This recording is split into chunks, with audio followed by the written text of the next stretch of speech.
I've been trying to figure out how to think of heresy as a gift. I think that's how we can receive everything as a gift, even though we know heresy is bad. And we talked about 3 ways that heresy is a gift in the Worldwide Bible Study today. So I hope you enjoy this little snippet. I have not shunned to declare to you the whole counsel of God. There's always a danger.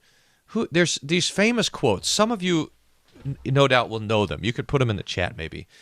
Like, I don't know if it's maybe Luther or one of these famous old preachers said that if you preach the truth in all of its fullness, except on that point where it is being challenged, then you were not faithful. I think I've been thinking a lot about this, and I can't remember if we talked about it recently, but I think that it's good for us to think of the gift of heresy. Now that might sound very funny. The gift of heresy. Because heresy is, of course, a sin, false doctrine, false teaching that comes into the church or comes to the Christian in any way. I think we can think of heresy in terms of worldview and everything. And so we want to always fight against it, but it comes to us as a gift. Number one is it gives us a chance to confess. To confess the truth.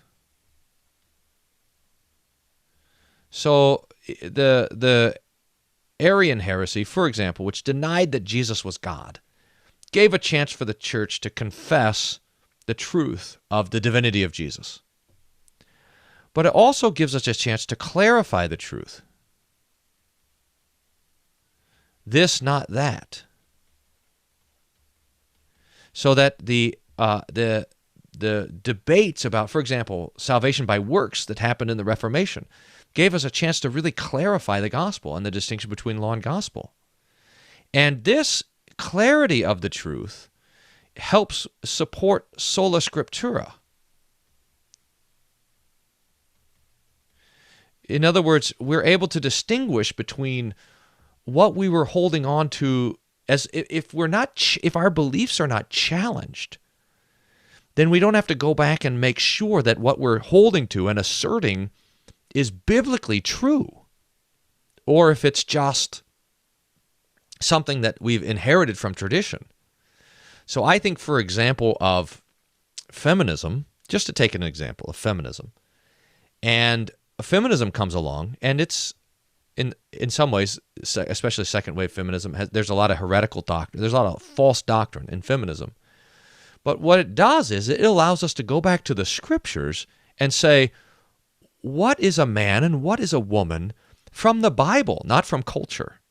Because we inherited a lot of stuff, just came along through history and through culture, and it gives us an opportunity to sort of peel the barnacles of tradition off of our doctrine and clarify what the scripture says, which is great. And the third thing is it gives us an opportunity for courage. So that if the truth was never opposed, you would never need to be courageous to stand up and assert the truth.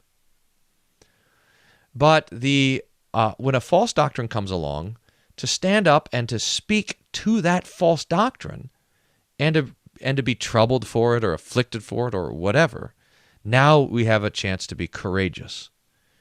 And that's a gift that the Lord gives, that we could stand up and be courageous. So every generation has their own heresies. Apparently now, our heresy, this is exciting, is the fact that there's no such thing as men and women anymore. Sheesh.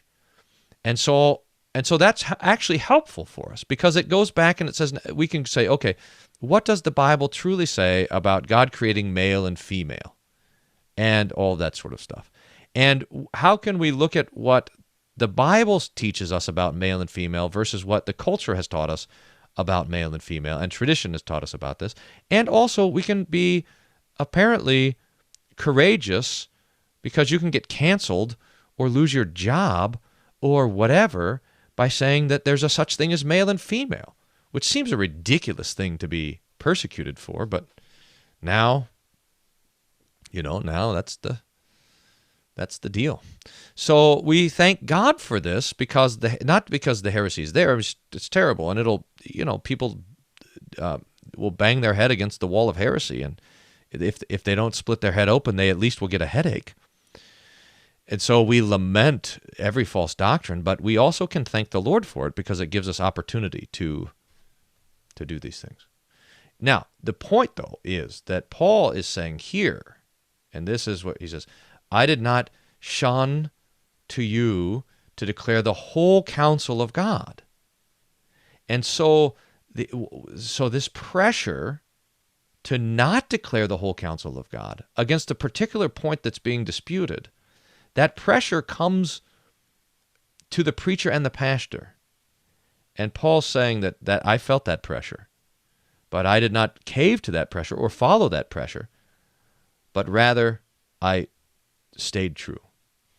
If you like this, I think you'll like the whole study. Click here to jump in live every Wednesday with us.